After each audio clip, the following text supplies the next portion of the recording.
Uganda's annual expenditure of nearly $400 million, or approximately 1.4 trillion shillings on infrastructure, is barely delivering on tangible economic growth, according to findings in a new report by the World Bank.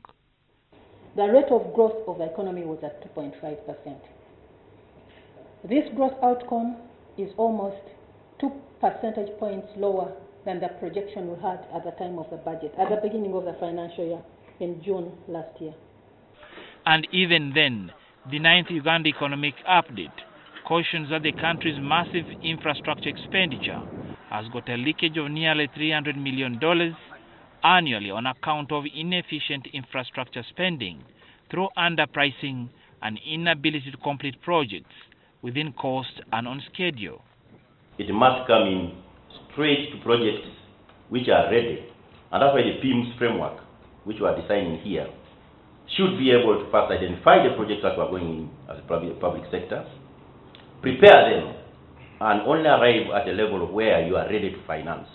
Findings of the report released this morning comes with government's own admission that by the start of this new financial year, $2.7 billion or 7 trillion shillings out of $4.8 billion in committed borrowed funds from multilateral lenders remains undisbursed due to low absorption. So as a ministry, we will be coming back to the public to inform and list all those loans that are actually doing very well vis-a-vis what we are doing on those loans that are not doing well. Titled Infrastructure Finance Deficit, Can Public-Private Partnerships Fill the Gap?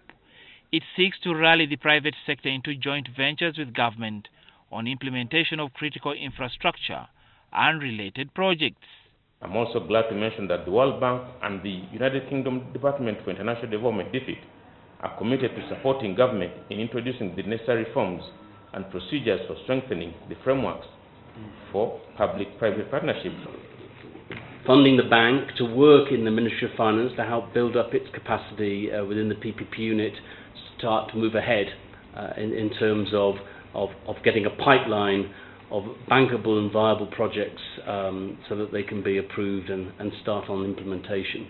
Reina Ojon, NTV Business.